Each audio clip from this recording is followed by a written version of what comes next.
in your experience, what do you think of that? Have you seen anything in relation to what was going on with that stuff? Well, I arrived at the White House right after Vince Foster.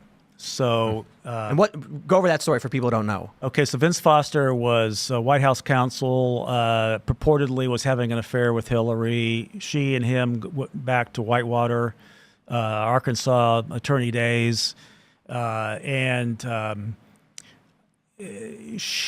think he got too close to what was going on with her, and he apparently, quote unquote, committed suicide in Marcy Park off the George Washington Parkway by himself. So I got there right after that, and I can't tell you exactly what I think happened there, but I do know that, remember the files that were missing out of Vince Foster's office, the Whitewater files? I carried those around for a couple of years because Hillary Clinton only wanted the military aid to be able to move them on and off it. So everywhere she went, the Vince Foster files went. Really? Yeah. Whoa. Yeah. Do you hear and any explanation other than that? No, I did. I wasn't in a position as an Air Force officer to, You're just told to carry this, and it's a carry very it. weird. So when we would That go, must have been so frustrating. so we would go to Camp David. She would only have me pull them off of Marine One and put them into her bedroom, or we would be on Air Force One. I would put them into their closet, and always had to be the one to put them into the limousine, motorcade. So it's like a horror crux. There is, there is, there's a lot to be said about that. I didn't see anybody whack him, but. Is it true? I remember that story about, and I don't know if it's true, maybe you know it, that Kamala, not Kamala. Well, they're so similar, I mix them up. Hillary was on a flight with the Air Force, and her wine glass was empty, and so she holds it up, and she goes, and is that true? There's so much more I could tell you about how Hillary treats the military. I mean, that was true, and that was just insignificant in the scheme of things. These Air Force officer, they're officers on these planes, right? Well, the pilots are officers. The folks working in the back are senior enlisted personnel, non-commissioned officers. Yeah. So yeah. And she's like, "Fill my wine for me." Yeah, she was like that. So when I do we have time to tell a couple stories? Tell. When I first got to the White House, one of the first things that my predecessor said was that Hillary doesn't want to have to communicate in the hallways of the White House with anybody, senior staff. She just doesn't want to have to say good morning or good afternoon. She's above that. She's above it. So I would see senior staff members diving into doorways of offices so they didn't have to encounter Hillary. I got to a point as I said, screw that. I'm not gonna keep doing this. I'm an Air Force officer. The thing about that job people don't understand is I was not a political appointee. I mean, I was hired by the White House because they needed a nuclear football carrier, and you can't apply for the job. How do you qualify for it? They called me. And you don't know why your name came up? I mean, I was a pilot. I'd flown in combat, had all those squares punched, Yeah. And I was one of 6 that they called to interview for the job, and I was the one they hired. At the time, I didn't really want it, but my then fiance, now wife, said you can't say no to the White House, so they offered me the job. So Hillary, I'm going to try to keep it clean here. Hillary is a very profane, evil, vindictive human being. And she doesn't like the military. She doesn't like anybody around her that doesn't feel the same way that she does. And another situation I first got there was she wanted to ban military uniforms in the White House. I mean, there's only a handful. This is when she was First Lady. What was the explanation? First Lady. Yeah, it just offends her. It doesn't match her decor. This is Bill was running for re-election. This is '96. He was running for re-election, and she wanted to mitigate or minimize the appearance of the military in and around her husband and herself. So that was my first interaction with her, was her trying to ban military uniforms. And the Secret Service said, man, that's not very intelligent. This guy's got the nuclear football. He can't be wearing dark suits and sunglasses like Secret Service guys. We need to be able to find him for security reasons. And so she finally relented. But that's who Hillary is. I mean, Bill and I kind of got along personally. I mean, we jogged together, and we wouldn't hang out, but we You had a rapport. yeah, we had a rapport. Hillary will pull your heart out and just Kalima. And Kamala's going to be worse. Oh, I believe it. They both cackle. They do. What's up with that? Cackling Kamala. It's a liberal thing. They just laugh for no reason. I guess. PR tells them, yeah, we need more laughter. What's always crazy to me about that story of Hillary raising her wine glass and like holding it out while not looking, like expecting these NCOs and officers to fill her wine glass for, is that like in my mind the expectation is anyone in this country would be standing up and going, "Do you guys need anything? I'm going to go grab a drink. I'll get you whatever you guys like." Standard, normal human courtesy. Yeah. And what she's doing, it was like out of a cartoon. Normal It's human. it's Cruella de Vil.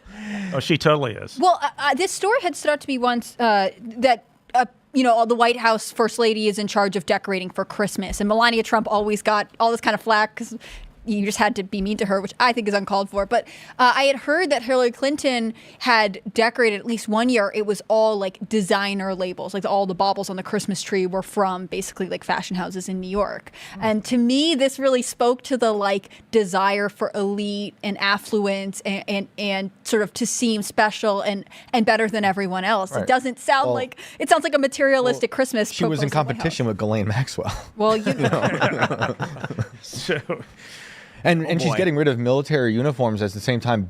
Isn't he bombing Kosovo at he that was. point? Oh, yeah. Yeah. And So- he's from Arkansas, where presumably tons of people serve in the military, right? I mean, Absolutely. the optics are strange. I think Bill got the military for the most part. I don't think Hillary. I mean, Hillary never, and probably to this day, does not understand what the military is all about.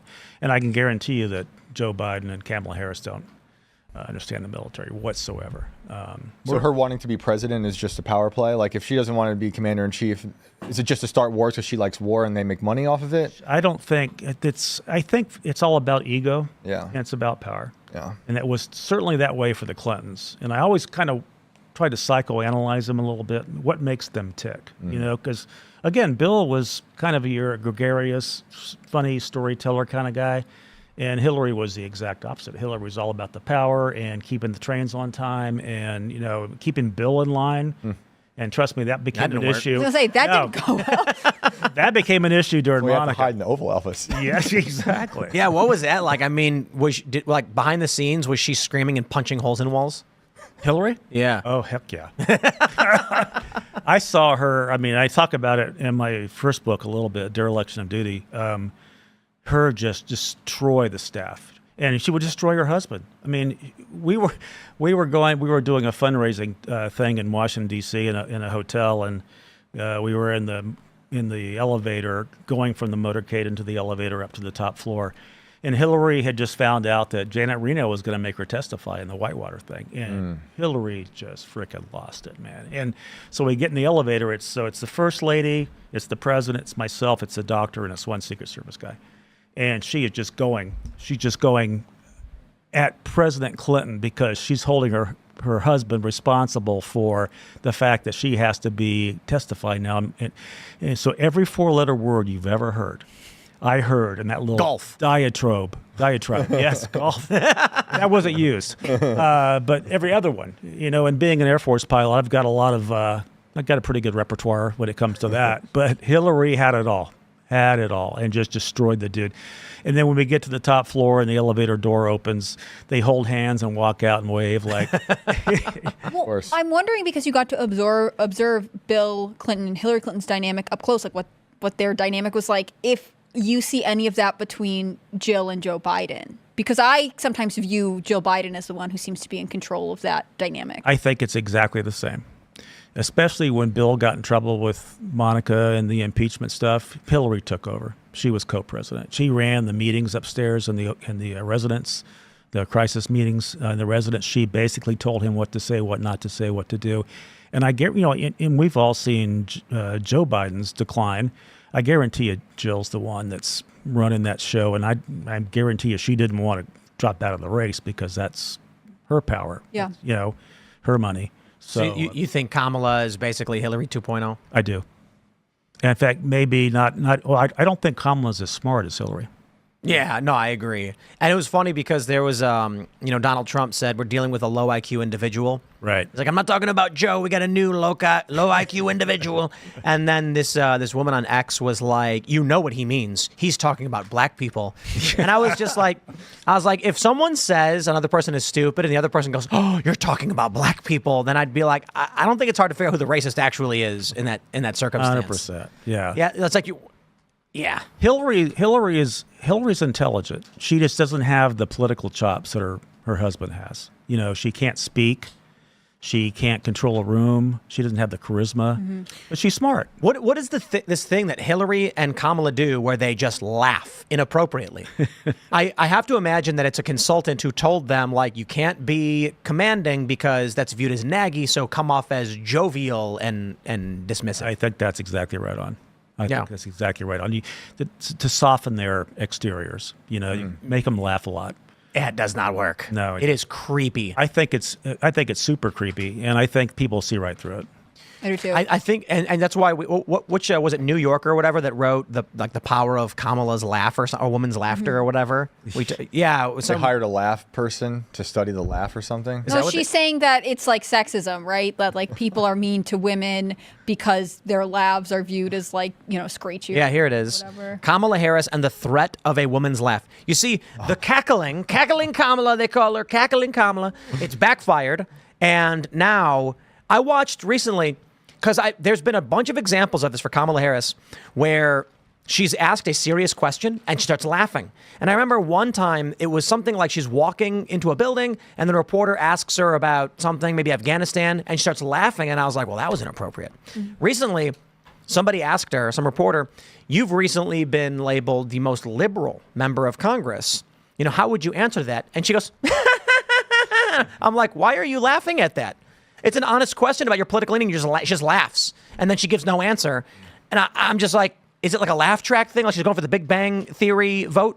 Well, there was this, I can't remember his name off the top of my head. I'll try and find it in a second. But there was this reality TV star who was sentenced to serious prison time in California. And I just saw a video of him saying Kamala Harris was in the courtroom when it was happening. And she just looked at me and laughed. I think you'll hear a lot of these stories, and I can imagine, they tout her record as a prosecutor, but you'll hear these things where people were like, there was something very serious going on, something I was personally affected by, and she was laughing. So she was probably laughing when denying people the DNA evidence to get them out of jail when they were wrongfully imprisoned. That's right. That adds up. Did the Clintons ever reach out to you after your book came out and were like, or anyone in their team being like, what did you do? Hillary tried to take my Air Force retirement pension. What? She's vindictive. You already said this. Whoa. She was a senator from New York. That's right. Brand new senator from New I was up there York. at the time. And the book came out in 2003. And she actually went and tried to have the Air Force cancel my pension. Whoa. And I just turned around and I went to the press and said, this is how evil she is. And I challenged her to a debate. I said, anytime, anywhere. And of course, they just backed off. They were just calling much more attention to the book, and it was already. You think she's done from politics? No. What do you think she's got up her sleeve? Yeah, I don't. I think she'll take whatever is next.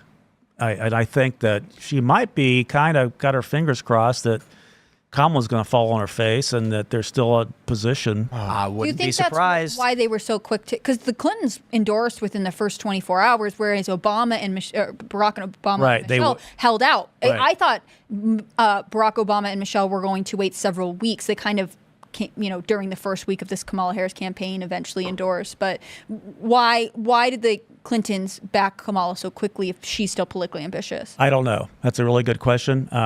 They were probably all counseled by Barack and said, "Hey, we're going to pull together and do this because we're going to get our butts kicked in November if we don't. If we don't circle the wagons here." Maybe she thinks she can get like an advisory.